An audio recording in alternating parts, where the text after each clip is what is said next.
Welcome to Firepower. Todd Coconato here. Oh, this is going to be a good broadcast. I hope you stay around till the end. We're talking about the top 10 things that we are thankful for in 2024, and you're going to be very excited to see. Now, of course, this was an election year, so we're going through big moments of the election.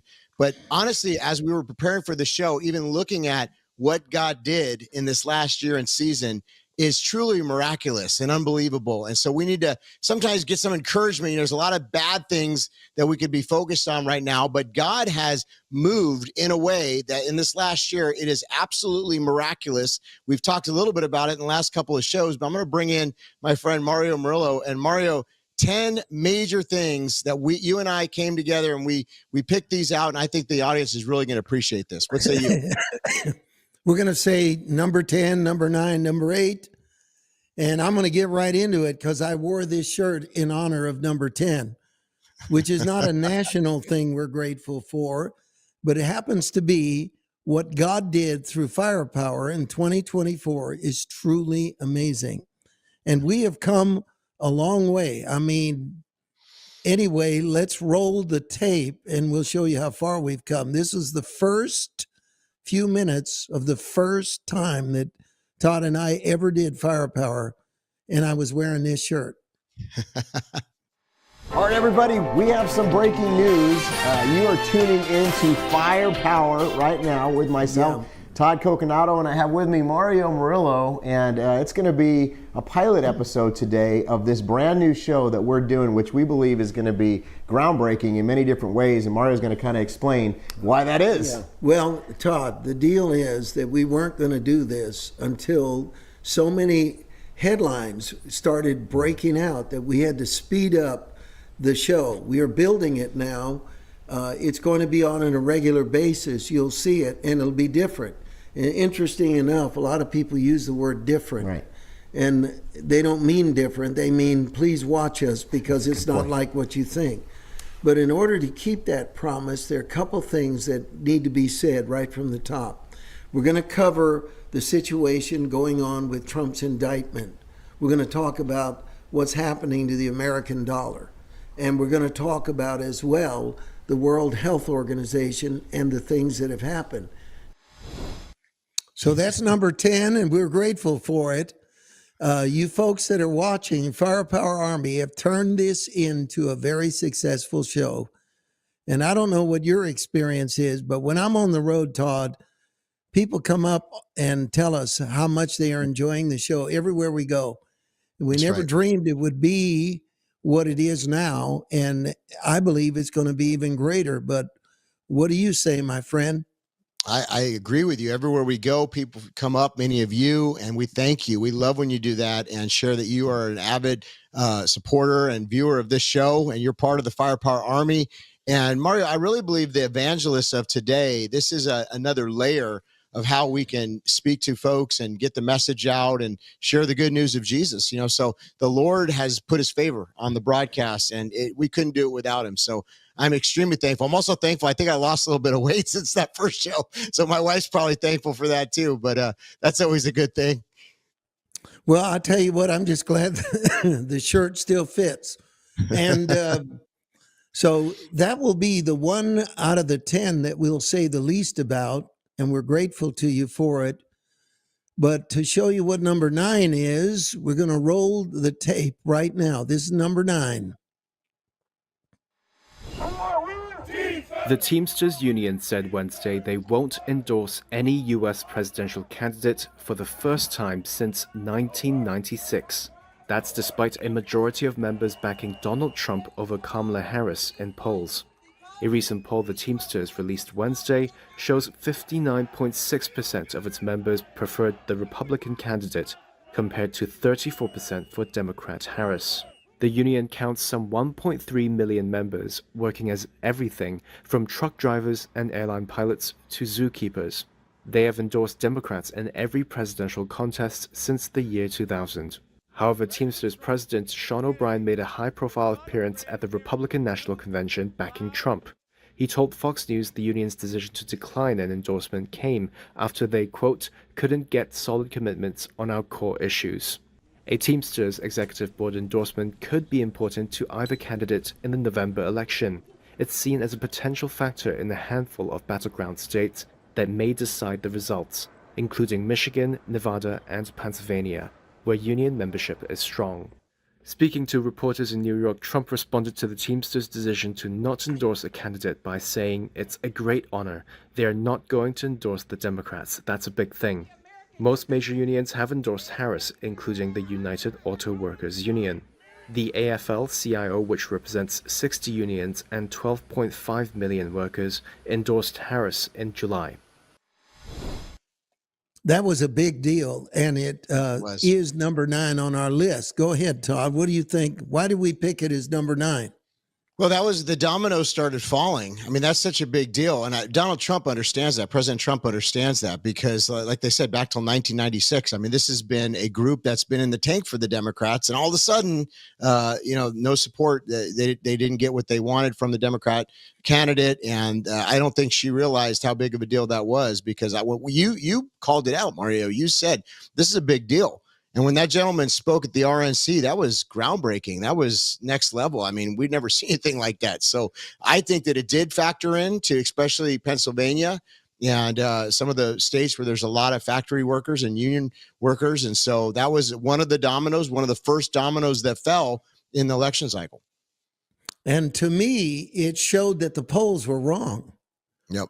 Because when they said how many in the Teamsters Union favored Trump over Kamala Harris, the real story is not that they didn't endorse her, in my opinion. It's how many of the members of the union favored Trump over her.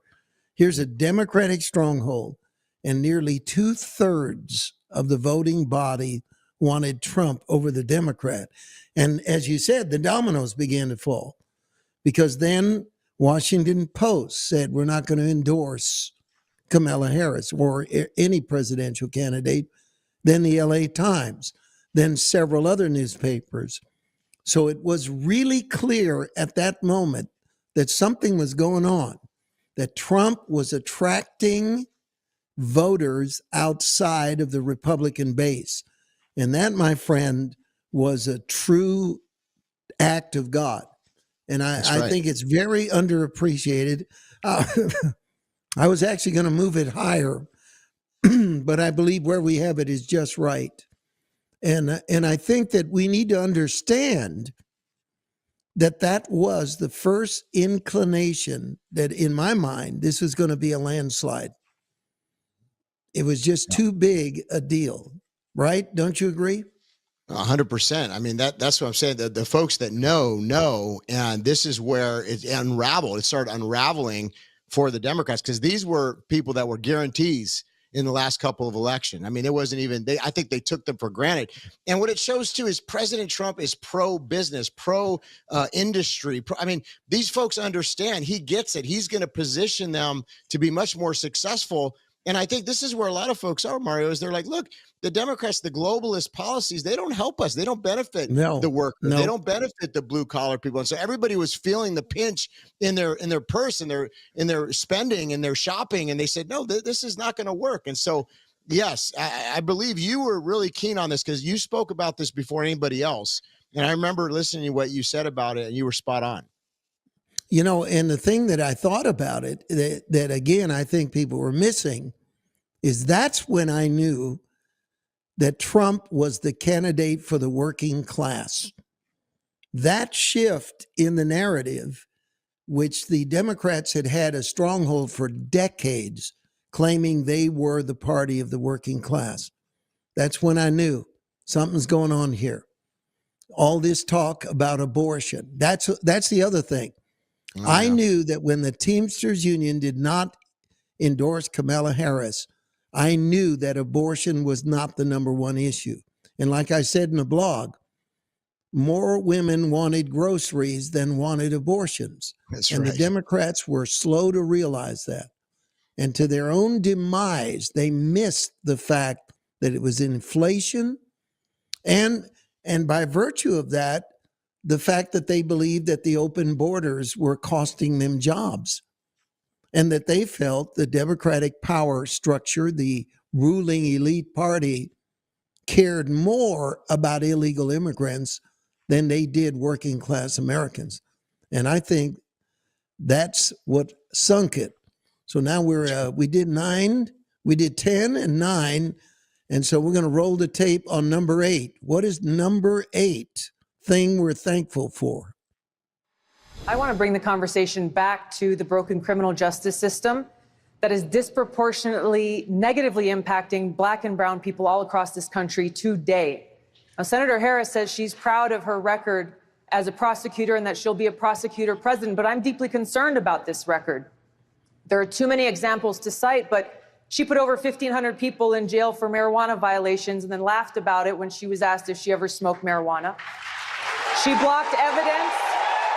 She blocked evidence that would have freed an innocent man from death row until the courts forced her to do so. She kept people in prison beyond their sentences to use them as cheap labor for the state of California. And she fought to keep cash bail system in place that impacts poor people in the worst kind of way.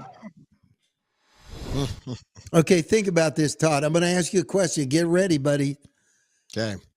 Tulsi Gabbard was good news, not for what she did during the election, but what she's going to do during the presidency. And what I want to identify her as number 8 is because she's going to be a powerhouse in the Trump team. And she is a existential threat to the left. And I think you saw it in that video. She so dismantled Kamala Harris in exchange that she dropped out of Kamala Harris dropped out of the race not long after that. She was the most disliked. That's why we know it was an absolute puppet show that she was ever chosen, coronated as the replacement for Biden. But when I'm saying that Tulsi Gabbard in the intelligence community is going to be an articulate and powerful voice. And you saw it in that video. And what I think it does is kills Mark Cuban and his insane remark that Mr. Trump does not ever have intelligent women around him. And we sure saw that. Go ahead, Todd. What do you think about Tulsi? Yeah, well, President Trump has the most women. I mean, he has a cabinet full of intelligent women. So I think women saw through that. But Tulsi Gabbard's articulate. She served our country. She was a Democrat congresswoman from Hawaii, I think it was. But, you know, that was her moment, in my opinion, Mario, where she became a star. I mean, that was the death blow, if you will, for the Harris campaign in that election cycle. She couldn't go beyond that because it was so much truth. And I think that's where she really became a star. And what I appreciate and admire, I don't agree 100% with Tulsi Gabbard's policies, but what I appreciate about her, she seems to be a truth seeker. And she spoke truth even when it was unpopular. And it's cost her. It's cost her party. You know, her party basically tried to oust her, but she survived because the folks see that her intent, I believe, is to stand for what's right. And now she's going to be in charge of the DNI, which that's huge. I mean, this is, and they're trying to say on all these, you know, MSDNC and all these channels that, you know, she's not, qualified. But the deal is she's more qualified, in my opinion, than a lot of these other people that have been in previous administrations. What about these men that thought they were women? I mean, that's what about the qualifications there? I mean, look at the last cabinet appointees from the Biden, so, I mean, this is a woman's articulate. She's smart. She's brilliant. And she served our country, by the way. And so I'm interested to see how this all pans out, but I like her. You know, and the other thing I think that she's going to be is an extension of Donald Trump's doctrine to stay out of needless wars. That's right. And she's going to uncover the connection between the globalists, the military industrial complex, and the moles who are embedded in our intelligence community. She's going to go after them.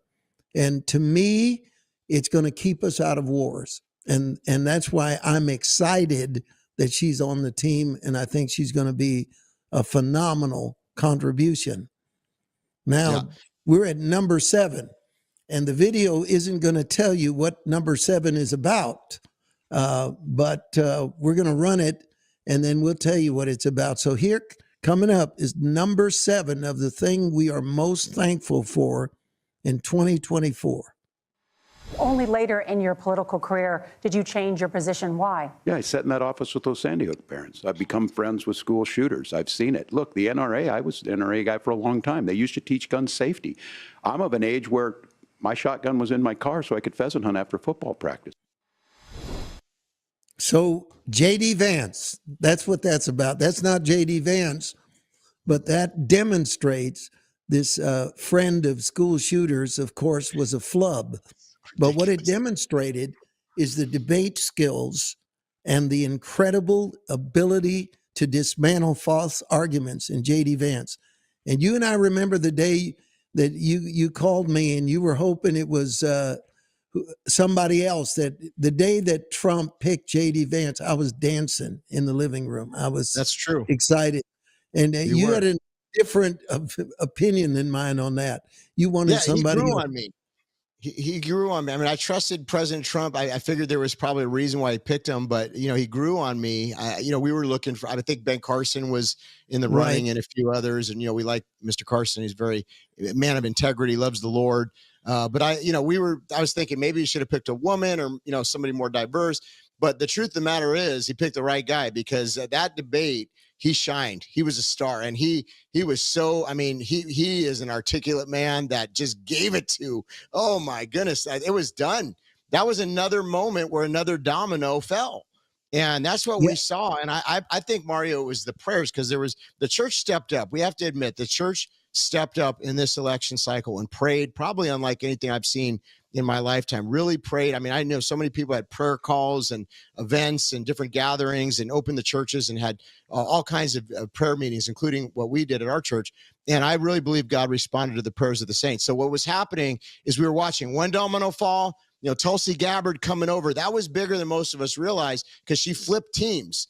And, she came over. That was big. And then this debate, that was a huge one, because a lot of people most people don't watch the vice president debate, but this election cycle they did. And I think it had lasting consequences.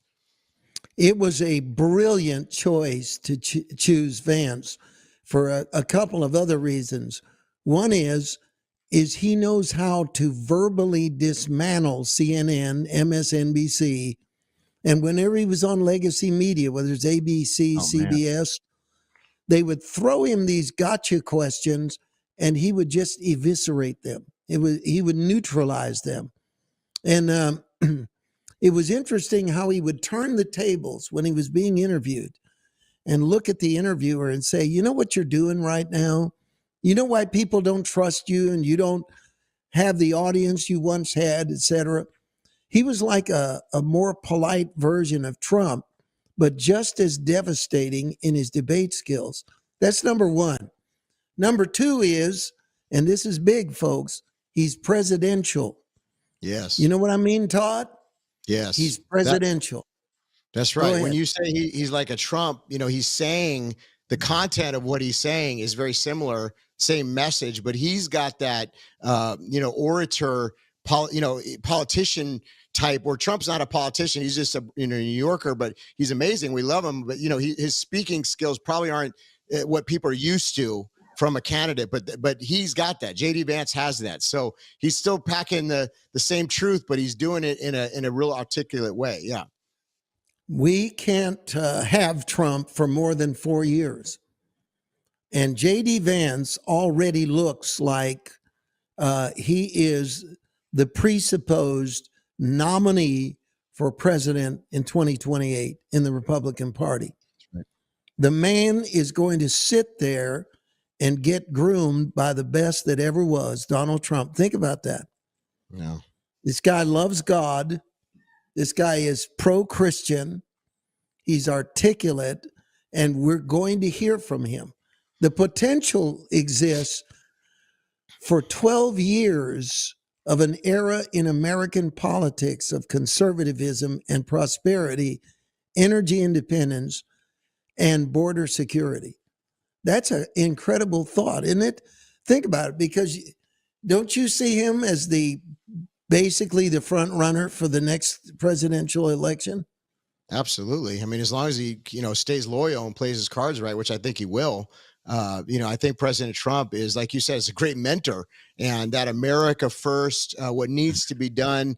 I don't think people are going to tolerate rhinos anymore. I think that rhinos are going to be, they're going to be, they're going to get rid of them. I mean, all these PACs, and there's a lot of power behind this movement, and they're not going to tolerate these rhinos. And so they're all kind of put on notice right now. I think even with the Gates nomination, even though that didn't end up going through, what it did was it shows President Trump what senators and what congressmen are going to be loyal. And I think that it exposed some folks. So maybe Trump used that for that. I don't know. But, there was an expose even in that appointment, because there were folks that were coming out and trying to undermine President Trump, and now he knows who those people are. So it's just interesting. I think that era of the Romneys and those types of people, they're not going to be tolerated by the American people anymore. So people are looking for, like, hey, what are you going to do? Are you going to actually do what you said you're going to do? Are you going to fight for the American people? And that's what President Trump has done. And he's a populist candidate. Even though he's on the Republican ticket, he's really more of a populist. He's a man of the people. And that's why so many people showed up that didn't even normally vote to vote for President Trump. Yep. I truly believe that what we're watching is a miracle in the fact of, again, that JD Vance will be able to be prepared for the presidency by Donald J. Trump. And this is going to be Trump's Republican Party for a long, long time. There's no doubt in my mind. And the other thing that I love that is gone now is the Obama legacy. It's been wiped out. See, it's been wiped out. And this guarantees it that I'm not going to say anything disparaging about Mike Pence, okay? I'm not going to. But I am going to tell you that there is an energy level in JD Vance as a vice president that there wasn't with Mike Pence.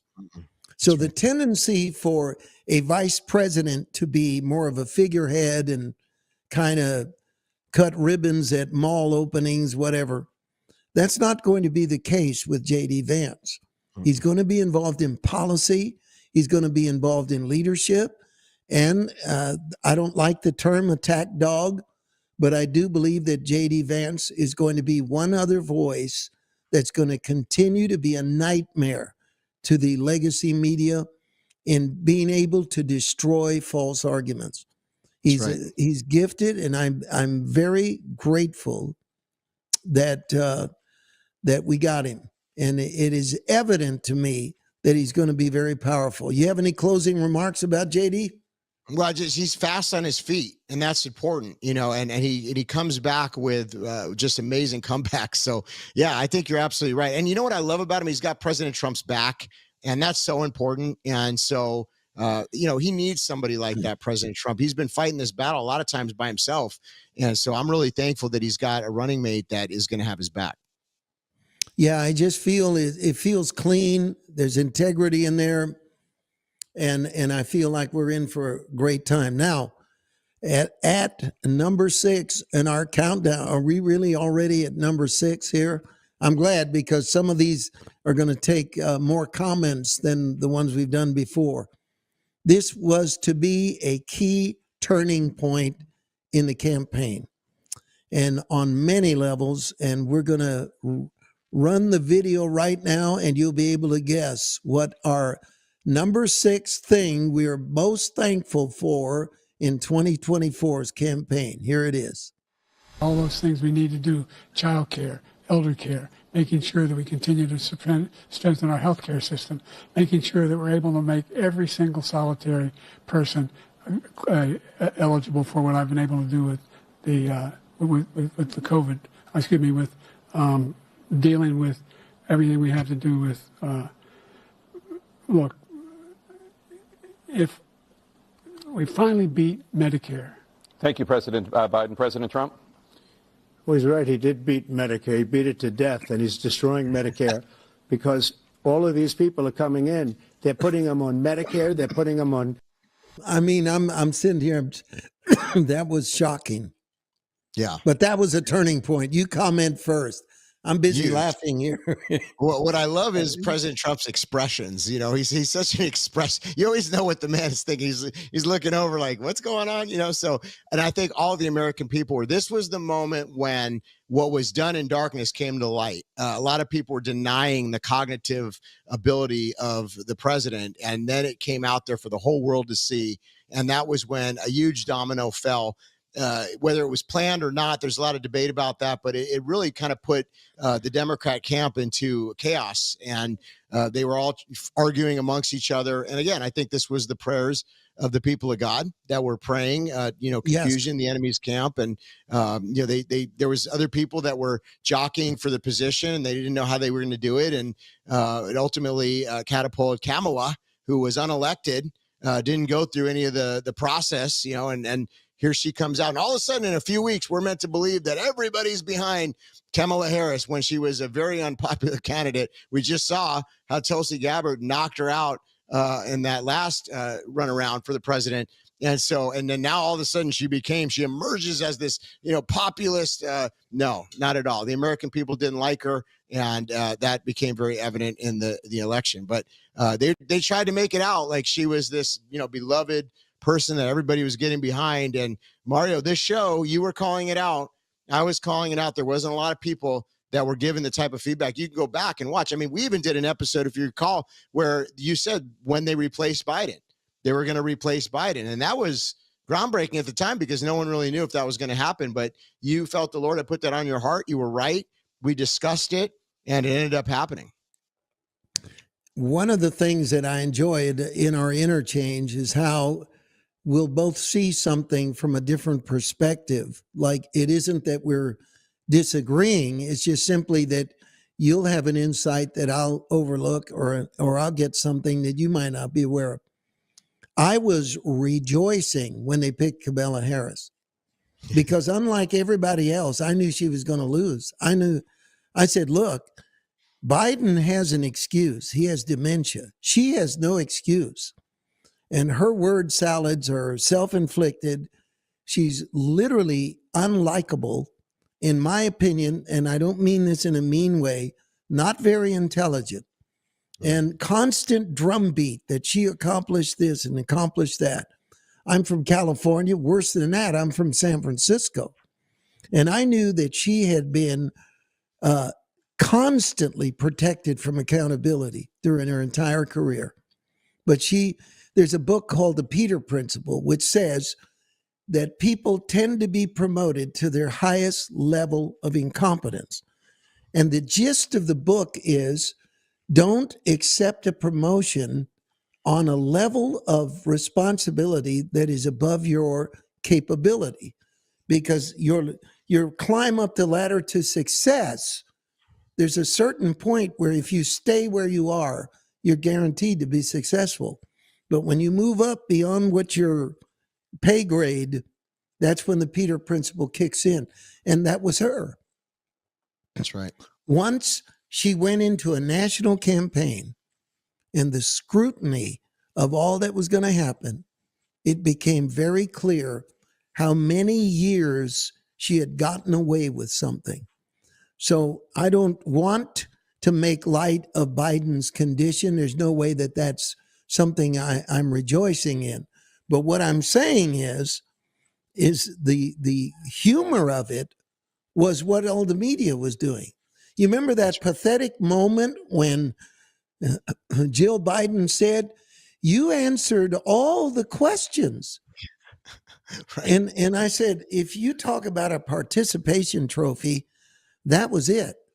But we look back on it, and it qualifies as number 6 because it was the turning point in the campaign. That's and right. It put the Democrats in a horrible position. They had to it was a coronation of her, Kamala Harris, and everybody was saying, oh, she's popular. Oh, she's this. I said, nope, this dog won't hunt. This is not going to happen. The day of reckoning is coming. What she is will come to the surface. And $1.6 billion. Talk about dodging a bullet, okay? Right. We know what kind of a president she would have been. adding trillions to the debt and getting nothing out of it. She took $1.6 billion, threw it down a rat hole. Couldn't even get Oprah to endorse her without a $2.5 billion payola. Wow. Everybody, she wrote a check for all of it. She was busing people into her rallies. From the very get-go, I knew that debate with Trump was a turning point. And it was so devastating. Remember how, and go ahead, you're getting me all worked up here, so I'm going to let you talk. Well, You remember how all the media was saying it's a disaster. This debate was a disaster. I mean, it was like for a moment, transparency hit all the liars on The View, on CNN, on MSNBC, in print media, everywhere was saying it's a disaster. And it truly was. Go ahead. It was. I mean, even right now, a lot of these legacy media is both the networks, the locals, all of them are having financial problems because no one's watching them. And the reason why no one's watching them is because their credibility is in the tank. You know, you have Kamala Harris. She's awkward. She would do that weird laugh and she couldn't answer anything.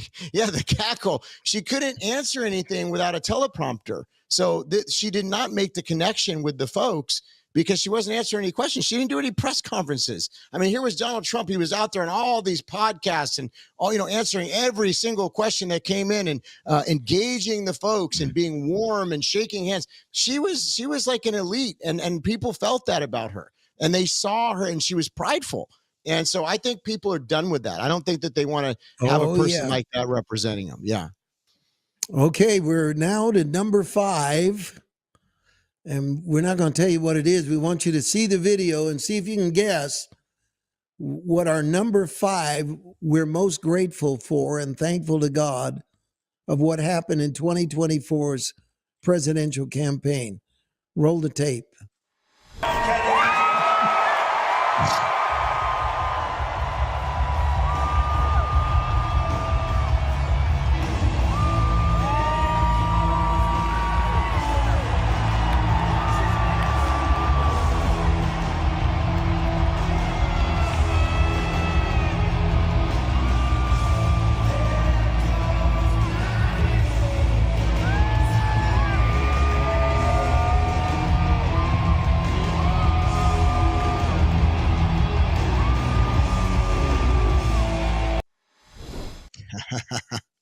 Historic. I believe, Robert F. Kennedy won several of the battleground states for Donald Trump in the election.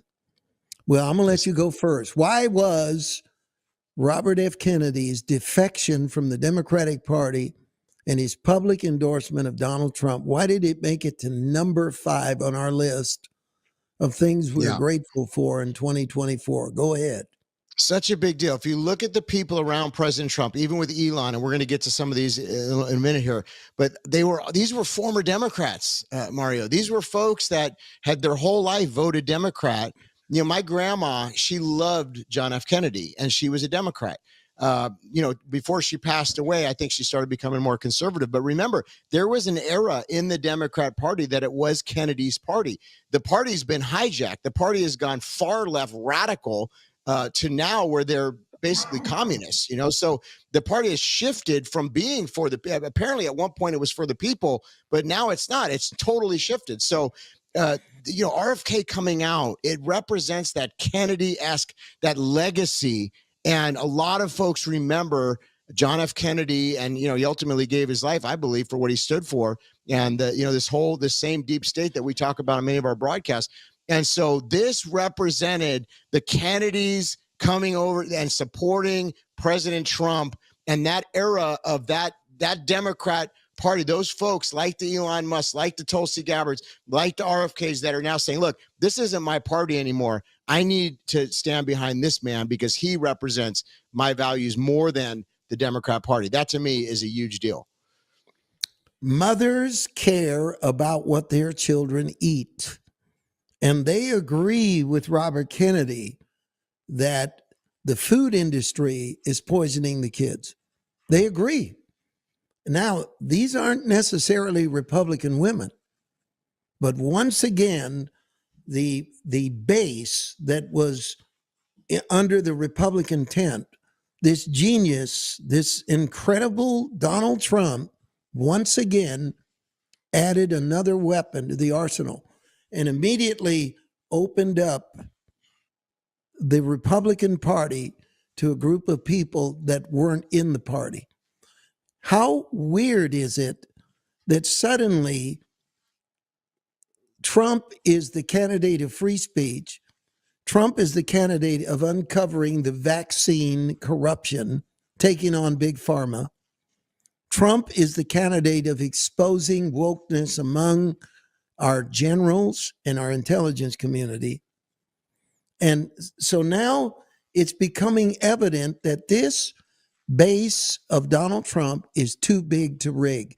That's what I saw Robert Kennedy represented it. We've just reached that tipping point where this election is too big to rig, because there were many, many people that were going to vote for Robert Kennedy Jr. as an independent. And his voice added to the Trump train. What an addition. Amazing. Amazing. And think about this too. The celebrities that you mentioned, they had to be bought, and their influence has diminished. Folks are kind of tired of these elite celebrities that they know are, basically just front people for a lot, like you said, Big Pharma, some of these things. So they didn't care about Beyonce or Taylor Swift or, that's pretty bad. I mean, Taylor Swift's got a pretty big following, and they didn't even care about that. They cared about folks like RFK. Like you said, the moms that say, hey, why is it that a lot of the food in America isn't even sold around the world because other countries have banned it? Why is it that, you look at the beach in you look at the beaches in 1967, a picture of that, most folks were in pretty good shape. You look now, obesity has become a major factor. There's all kinds of heart issues, and, America's health is not good. And so something has to change. And so bringing in RFK, this is going to be so disruptive on so many levels. And I think people have been more informed. The internet has helped with that. Sites like X have helped with that. Free speech platforms like Rumble, shows like this that have gone around the mainstream corporate media. And so now we have a more educated population, and people are like, you know what? We need change. We cannot continue going down this path. And that's what RFK. And so all these dominoes falling, these were answers to prayer. And these were huge. And I think that moment when he walked out, Mario, that was a defining moment. That was historic, It really was. And that's when I believe it became too big to rig. Now, this is where you would almost become feeling sorry for the Kamala campaign. Right. Now that we get to the next one, we're coming up on number 4. And it's almost, you're almost tempted to feel pity for her and what this meant. So we're going to look at it, and let's look at this video right now and see if you can guess what number 4 of what we're most thankful for in 2024 is. Let's look at it right now. The rocket company is the only reason we can now send America astronauts into space. Take over, Elijah.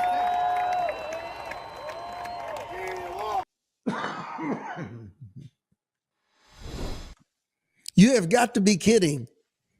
All the Democratic operatives are going, you have got to be kidding. Elon Musk is traveling with Trump and campaigning for him, the wealthiest man in the world. Come on. I'm lobbing you a softball pitch over the plate at 50 miles an hour. What did you think when Elon Musk appeared at that rally in Butler, Pennsylvania? What went through your mind? It's over. And remember, you and I, we covered, remember when they did that, it was like the X Spaces, and they did that interview. And that was a moment too. We didn't include in our top 10, but that was big. and they broke the internet with that interview. Remember that? I mean, it was like more people listened than ever before, millions and millions of people. That was when it's like, okay, they're putting these polls out, but all you got to do is look at the viewership of this interview. There's millions of people. I mean, all over the world, but especially here in the United States that were listening. So him coming out is just so big, Mario, because, not only does he have the resources financially, and he did, by the way, undergird some very important things during the election cycle where he held different contests and things like that, and helped support President Trump. And that goes against the Soros money because they seem to have unlimited resources, but this was a counter to that. And I know some folks don't like Elon Musk, and I understand that, but what I'm saying is a counter to that Soros, all those was it Act Blue and all those different organizations, the NGOs. Here comes the richest man in the world, which, by the way, bought Twitter, turned it into X, which is the #1 news site in all of the world. That's where folks are getting their news from, which, by the way, if you don't have an X account, you should probably get on there because we post the show on there, by the way. But, there's a lot of conversations that are going on that are on X that aren't on some of these other social media outlets that censor. And it's for the most part, is censorship free. So that him coming over, him availing X, him doing the interview, him helping undergird financially, and just the support of Elon Musk was a massive domino. And I think at that point, Mario, that's where, like you said, it almost became unfair for the Democrats, but it wasn't because they had to be too big to rig. And we knew that there was all kinds of nefarious plans. So that countered that. Well, I have a couple more comments about it. Elon Musk, to me, this Thanksgiving is like that second helping of pumpkin pie with whipped cream on it and a fresh cup of coffee. I already had the one, already had the RFK slice of pie. But then came the Elon Musk, and I'm sitting there thinking, God in his holy heaven is having mercy on the United States by breaking the Billionaires Club, which was so leftist, so hateful toward the church. And it seemed like there was this impenetrable wall that we couldn't break, and suddenly it was over. And you brought up, and we got to talk about this. So come on back here a second, Todd. I'm not saying you left. I just wanted you on screen. And we want to thank our producer, Matt, for putting up with us because Matt Fuller is just amazing the way he's been able to do all these videos. And sometimes we don't give him things until the last minute. And he fights being angry with us, and he's so patient. We love him. But you mentioned the interview that Trump did with Elon Musk. Yeah. All right. The legacy media was 90% of the media that's out there was a state-sponsored media, totally in the tank for Kamala, right?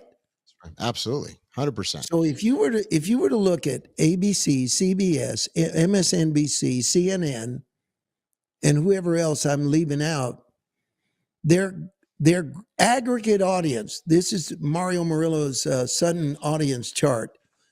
Whenever Kamala was on all of them at the same time being commented, this is what her audience was, aggregate audience. All right. And this is what happened when Trump was on with Elon Musk. That's what happened worldwide.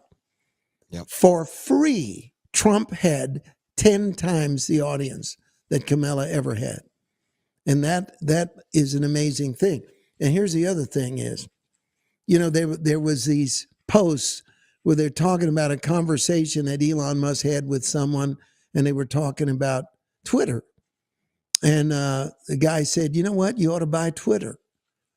And Elon Musk said, how much does it cost?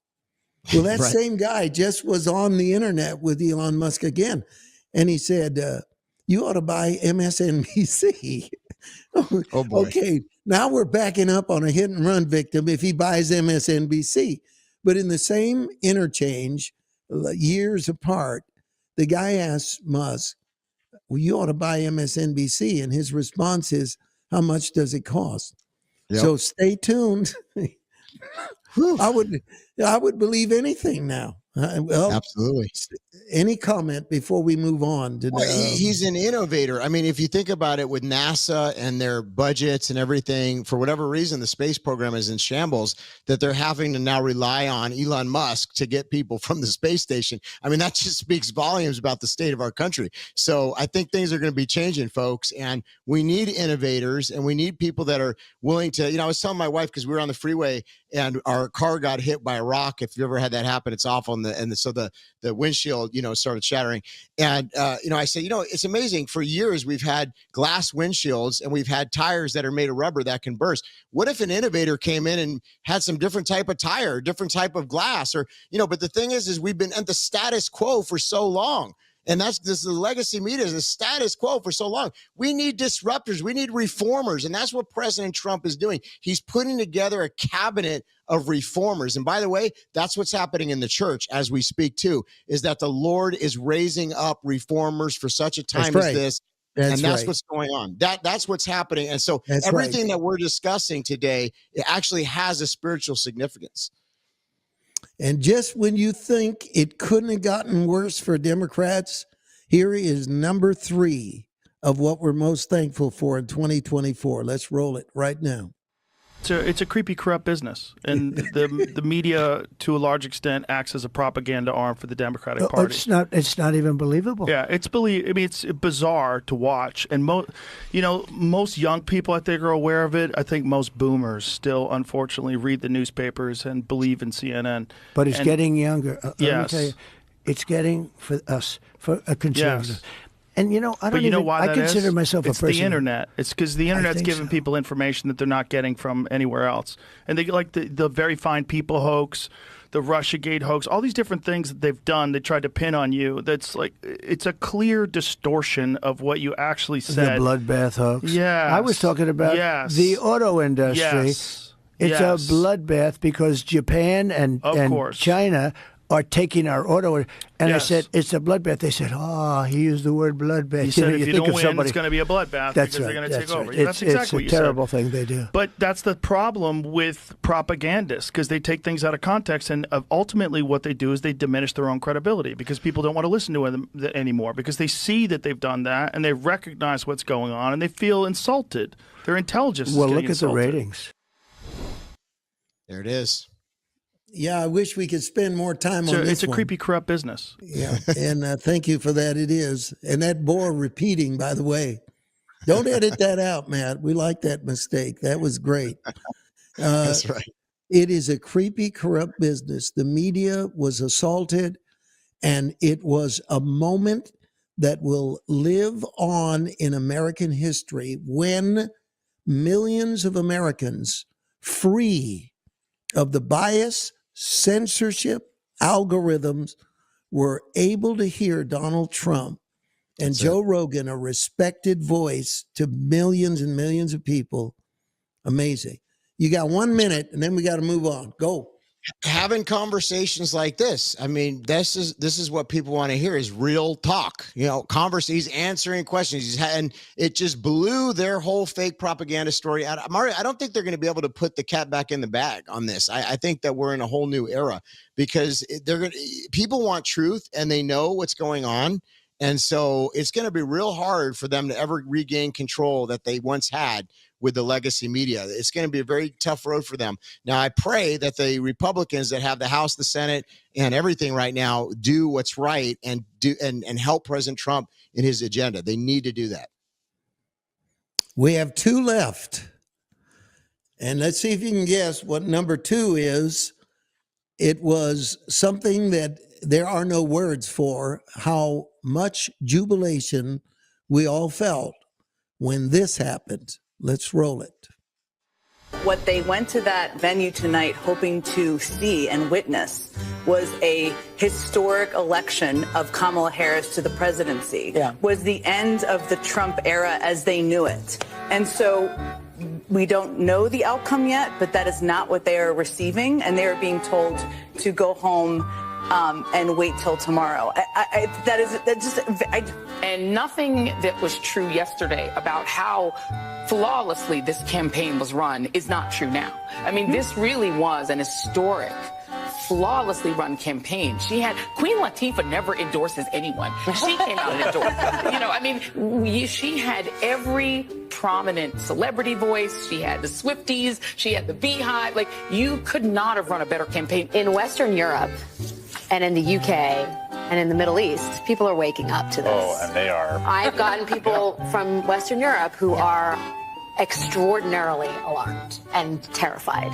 May I reiterate, there are 2 of the 7 swing states that have been called by NBC News right now, which is Georgia and North Carolina. None of the other 5 states have been called. At this point, you can see this is the battleground states, Pennsylvania, Michigan, and Wisconsin, the so-called blue wall. None of those states called by NBC News. In the swing state of Pennsylvania, NBC News now projects that presidential contest has been won by Donald Trump.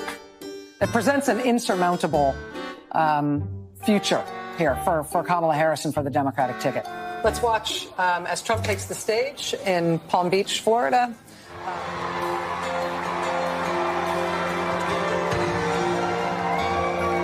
We overcame obstacles that nobody thought possible, and it is now clear that we've achieved the most incredible political thing. Look what happened. Is this crazy? Boy, it's going to be a real tough speech for her. Wow. I mean, the election of Donald Trump was too big to rig, and it was just a total amazing, indescribable victory. I thought when he won against Hillary, it felt awesome. This was on this is another level altogether. What did you think that moment when you saw it hit 270? Because I wasn't leaving. Yeah. It was nothing short of a miracle. Every odd was stacked against us from a worldly perspective. The only thing that we had was the prayers of the saints and overcoming this massive, deeply entrenched. We knew that there was all these plans, things we can't talk about on some of these platforms, but we knew they were doing all these things. And here comes President Trump. And he even said, wow, look what happened. And that's what everybody felt. And it is a huge miracle. And I'm so thankful for the pastors that came out that weekend and said it was a miracle. And for the people that weren't afraid to say what God did, because he did a miracle. And we are still in awe. And you know what? Listen, there's a lot of challenges right now. We're going to cover them all in the show, even next week. But here's the thing. If it would have gone the other way, we'd be in a whole nother world. And everybody knows that. And so even though we have some really big challenges and we report on those things, the fact of the matter is what God did was a miracle. And we need to continue to give him thanks for what he did. We sure do. And wouldn't we love to talk more about the feeling we had when Donald Trump won? And we are now down to number one. Number one. What could possibly be something we are more grateful for than Donald Trump winning the presidency? Well, here it is right now. We'll roll it. Drum roll.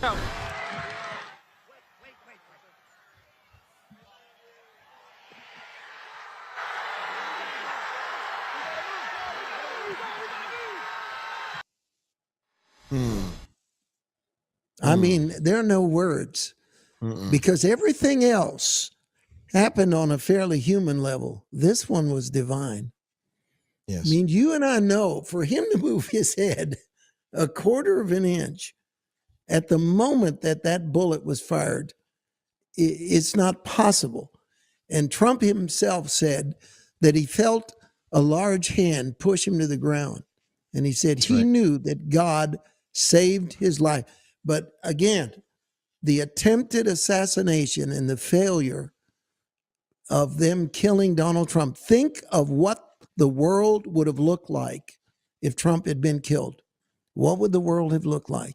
If ever we were grateful for anything as Americans, that right there. And that's when I knew he was going to win. Didn't you? That's right. It's like, okay, God saved his life, what? And then Kamala's going to win? No, it made no sense to me. But That's go right. ahead, comment. This is a big deal right here, son. Huge deal. I'll never forget, and I know you'll never forget, and our viewers will never forget where they were when that happened. I was actually at Alan DiDio's church. It was a Saturday night. I was just about to get in the pulpit, and my phone started going crazy, and people were like, President Trump has been shot. And we didn't know at that moment what was going to happen. But, I've talked to folks that were alive during the Kennedy assassination. It's like 9/11. You never forget. That's one of those moments. And what God did in sparing his life. And when the man gets up in that iconic photo where he's like, fight, fight, fight. Who does that? Who would be able in that moment? Most people would be thinking about, oh my gosh, am I going to die? I mean, thinking about themselves. He was thinking about, only Donald Trump, honestly, that I can think of would have the understanding to get up and to show the folks that he's okay and to put his fists in the air. And Mario, like you said, that was the moment we knew, why would God intervene in such a way only to allow him to lose? And so we all need to be thankful because, we'd be in a totally different America right now. There's no doubt in my mind that it was an answer to prayer, that God divinely protected this man, that the prayer that God answered in sparing Donald Trump's life was a prayer for America and God's act of mercy on the United States, saying, we're going to give you another chance.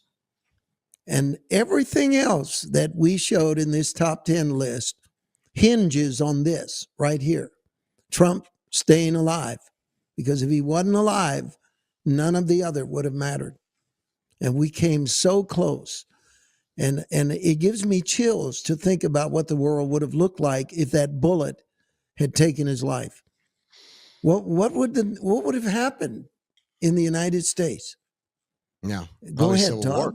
I think we would have possibly, that could have been that moment where we would have maybe gone into a Civil War type scenario, or at least a lot of civil unrest. I don't think folks would have taken that, and it would have just taken us down a very dark reality. And, like you said, the split second, him turning his head, if he didn't do it, the shooter could have been much farther away and hit him. So the fact is he was really close in the range, and just everything that happened. And the fact that man was not able to hit President Trump was a divine intervention. And I know that very well, Mario, because I had a divine intervention in my life when I got stabbed 9 times, So anybody that's had a near-death experience or understands that, you've been in a situation like that, you'll never forget it. And I believe that deeply impacted the president's life and heart. And I think that he's drawn closer to God as a result. And we're just continuing to pray that the Lord uses that for his glory, and what was meant for evil is turned around for good, Beloved, we have all been through a lot.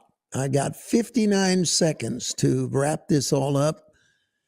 And we want to say to you that when you're gathered around your table, having your Thanksgiving, how long has it been since America's had this much to thank God for? That's right. This has been a year of intervention. This has been a year of God exposing evil. This has been a year of the church, which was silent and afraid and deceived into thinking that Trump was too harsh or not right. All of these questions have been answered emphatically, and we are blessed. We are a blessed nation. We are a blessed people. And we say, thank you, God. With all of our heart, we thank you for what you've done in this nation. And we're also going to tell you, we're going to be here for you every Wednesday. You got a few seconds, Todd. Take us out. I'm thankful for you, Lord. We're thankful for what you've done, and we believe that there's still so much. In fact, the best is yet to come. Thank you, Jesus, for favor and blessing and for one more round, and that is firepower. We'll see you again next week. Happy Thanksgiving.